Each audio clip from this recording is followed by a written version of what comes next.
How to create a Facebook page event.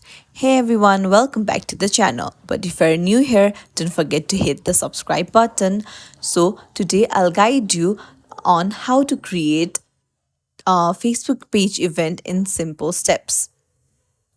What you have to do is open your Facebook app, go to your profile, and then go to professional dashboard, and then scroll down and on other you'll find tools option. Tap on it, tap on events, and then tap on the plus icon, and here you can write your event name, the start date and time, whether is it in person or not, and the details.